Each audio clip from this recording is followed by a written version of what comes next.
প্রিয় দর্শক শ্রোতা, আসসালামু আলাইকুম। অনেক দিন পর আবার আপনাদের সামনে হাজির হলাম। আবার সেই ভিডিও, সেই মৌলানা মোহাম্মদ আব্দুর রহিম রহিমাউল্লাহর উন্নত জীবনের আদর্শ। মানুষের জীবনটা তো জীবন, বহু মানুষ আছে, তার ভিতরে উন্নত জীবন কয়টা? আপনার হাতে গোনা দেখবেন কয়েকজনই পাওয়া যায়। সুতরাং সেই উন্নত জীবনটা কিভাবে সম্ভব একমাত্র ইমানের উপর ভরসা, আল্লাহর উপর ভরসা, ইমান। সেই মুসলমানদের সেই ইমানটাই হলো আসল কাজ, আসল জিনিসই হলো ইমান। বিশ্বাস, আপনার উপর, আপনার নিজের উপর বিশ্বাস, সমাজের উপর বিশ্বাস, আত্মীয় স্বজনের উপর বিশ্বাস। এই বিশ্বাসটা যদি আপনার ভিতরে থাকে তাহলে আপনার শান্তিময় জীবন হবে। আর যদি মনের ভিতর একটি অবিশ্বাস দানা বেঁধে থাকে তাহলে কোনো কিছুই আপনি বিশ্বাস করবেন না, নিজের কাছেই তখন অস্থিরতা লাগবে, খারাপ লাগবে। তো সুতরাং জীবনের বন্ধ তালা খোলার একমাত্র কুঞ্চিকা হলো ইমান। সেই বিষয়ের উপরই আমি একটু পড়ব। তো শুরু করি। আসসালামু আলাইকুম।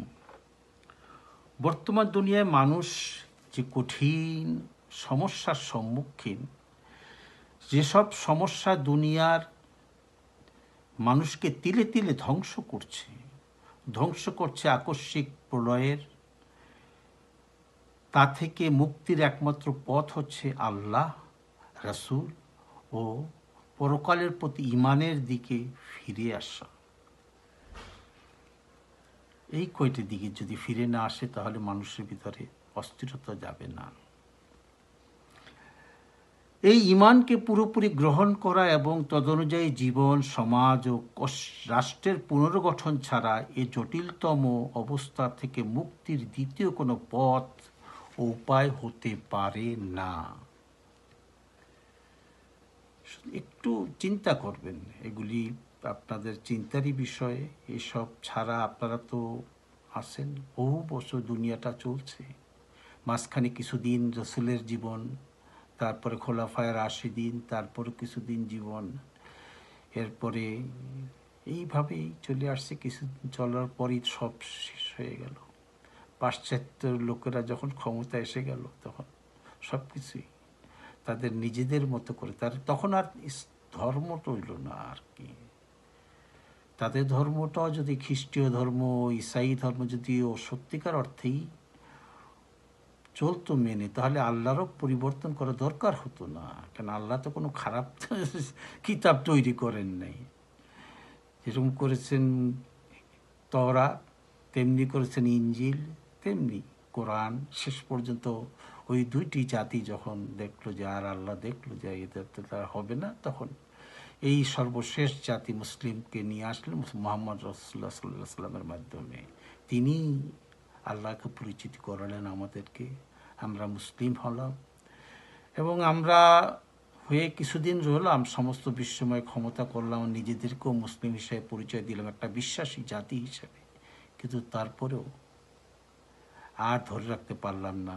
বৈষয়িকতা, অর্থনৈতিক লোভ, লালসা, সম্পদের মোহে আমরা সব ধ্বংস হয়ে গেলাম।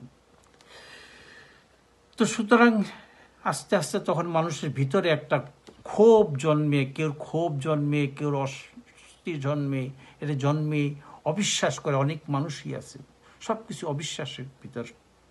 সুতরাং এটা খুলতে হলে ইমান প্রয়োজন।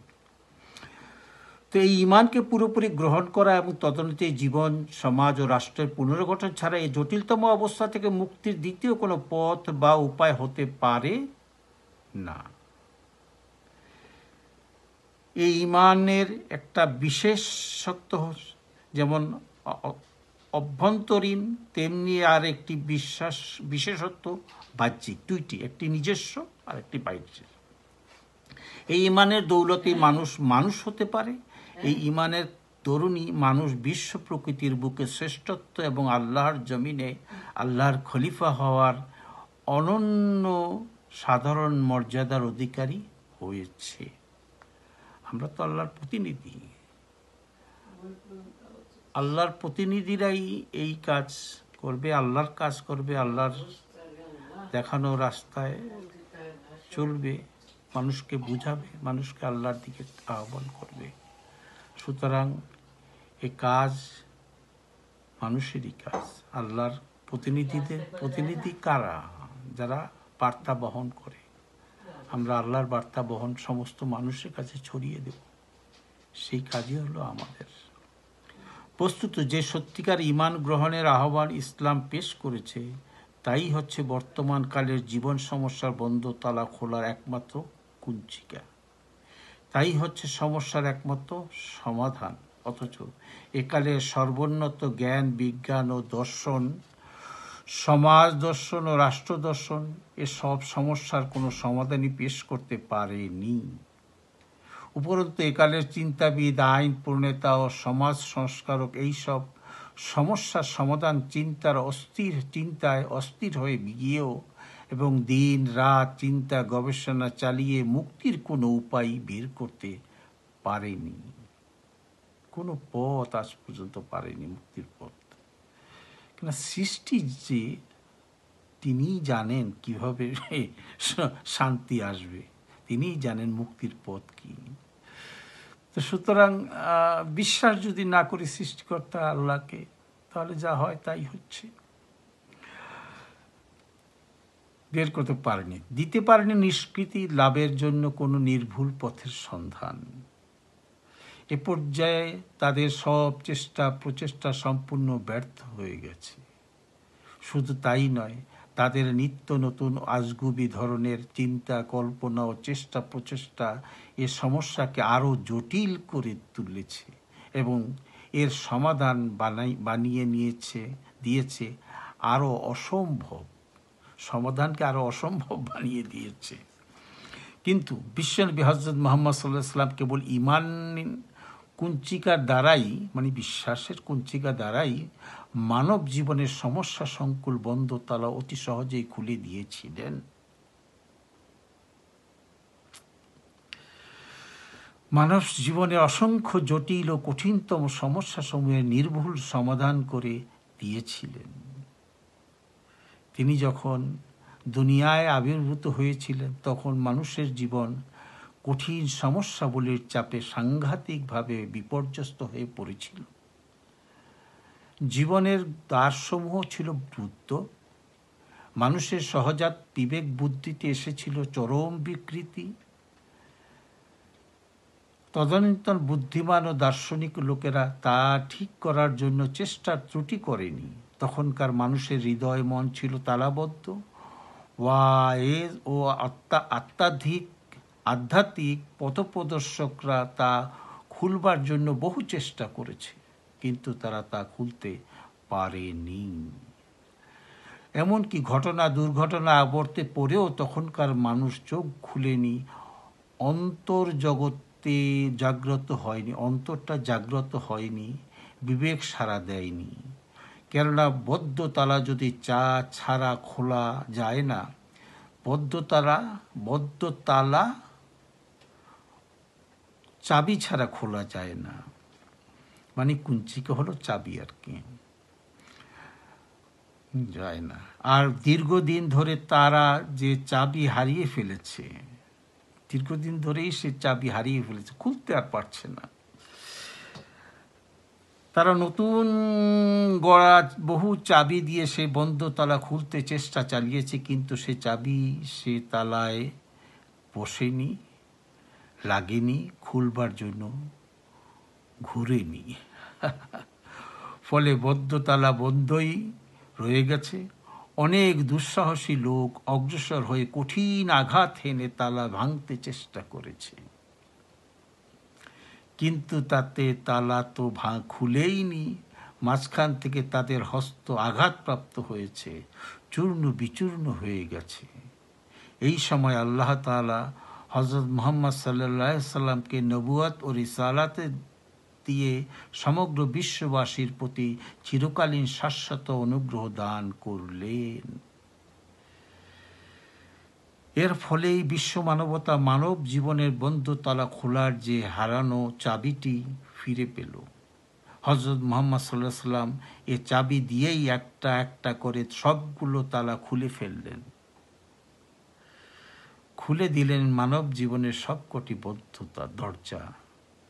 মানুষের বদ্ধ বিবেক উন্মুক্ত হলো, বিশ্ব প্রকৃতির চারিদিকে ছড়িয়ে থাকা অসংখ্য নিদর্শনের বন্ধ দুয়ার উন্মুক্ত করে ফেলল। বিশ্বের সঙ্গে সম্পর্ক স্থাপিত হলো বিশ্ব স্রষ্টার। আবহমান কাল থেকে পুঞ্জীভূত শিরক, মূর্তি পূজা ও কুসংস্কারের জঞ্জাল দূর করা নিমেষের মধ্যে সম্ভবপর হলো। মানুষের চেতনা জেগে উঠল, সত্যতা, বিশ্বস্ততা,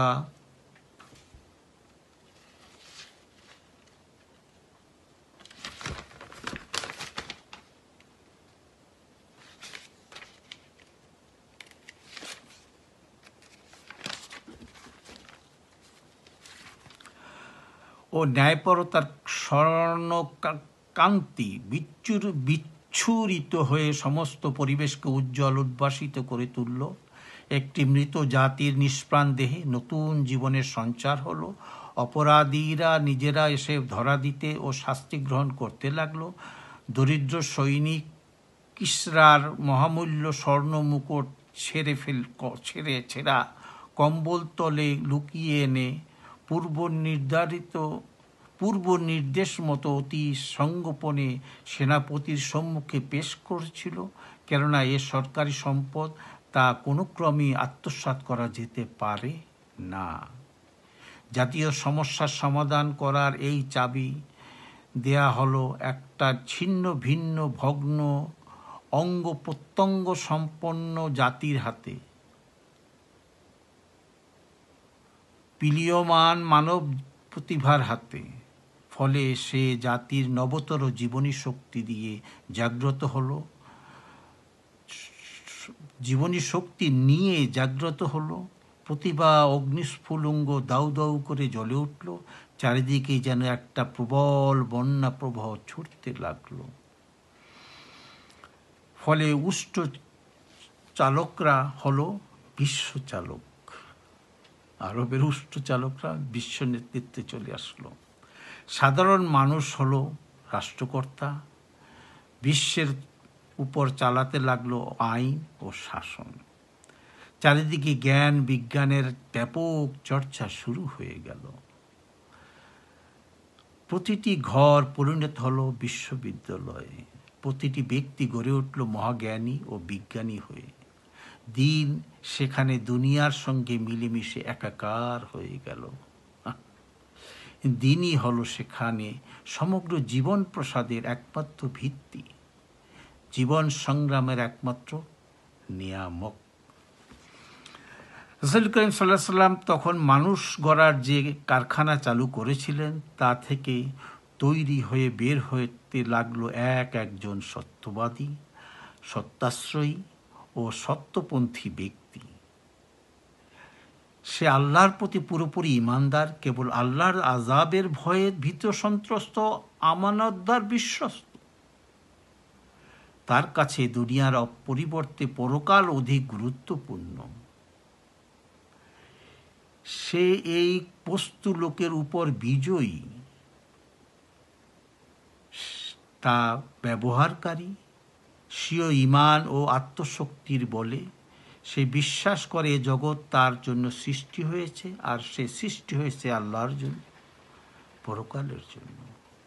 এই ব্যক্তি যখন ব্যবসা শুরু করে দিত, তখন সে হতো অত্যন্ত সত্যবাদী, ন্যায়পন্থী, বিশ্বস্ত ব্যবসায়ী। যখন সে হয় রাষ্ট্রশাসক, জননেতা, তখন সে সমগ্র জাতীয় রাষ্ট্রকে পরিচালিত করে আল্লাহর দ্বীনের ভিত্তিতে।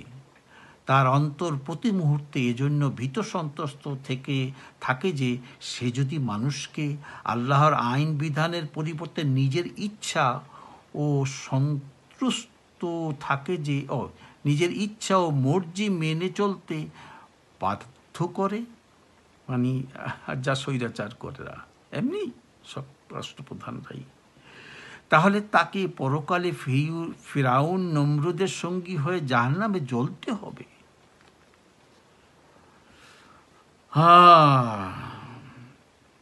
সে যদি কোনো ক্ষেত্রে কর্মী নিযুক্ত হয় তাহলে সে হয় আন্তরিক পরিশ্রমী ও সততা রক্ষাকারী। যদি সে হয় ধনী ও সচ্ছল অবস্থার লোক তাহলে সে নিজেকেই সব ধন সম্পদের মালিক মুখতার মনে করে না। সে মনে করে এই ধন মালে জনতার অংশ অধিকার রয়েছে, অতএব সে তা পুরোপুরি আদায় করে দেয় হৃদয় মনে এই ভয়ে রেখে যে আমি যদি তা আদায় করে না দেই তাহলে কিয়ামতের দিন এই ধন সম্পত্তি এক বিস্তর বিরাট অজগর হয়ে তাকে ধ্বংসন করবে। আল্লাহু আকবার। আর এই ধন সম্পদ রক্ষার জন্য মত্ত হয়ে আছি আমরা।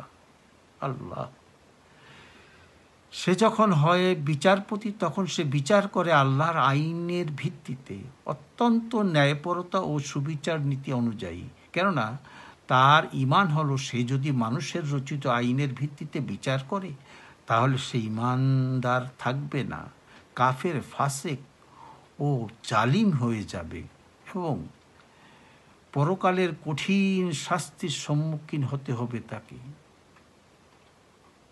রাসূলের গড়া এই ধরনের ব্যক্তিদের সমন্বয়ে গঠিত হয়েছিল তার ইসলামী সমাজ ও রাষ্ট্র ব্যবস্থা। তার সত্যি কথা এই যে মানবতার সার্বিক কল্যাণ কেবলমাত্র এই ধরনের সমাজ ও রাষ্ট্র ব্যবস্থার অধীন সাধিত হতে পারে। সুতরাং আজকের প্রশাসক, রাষ্ট্রের প্রশাসন যন্ত্র, বিচার ব্যবস্থা সবই চোখে দেখতেছেন। আল্লাহর আইন ছাড়া শান্তি কখনো আসবে না। সব দুর্নীতিবাজ, মানে বিচার ব্যবস্থাও একটা সত্যিকার অর্থে।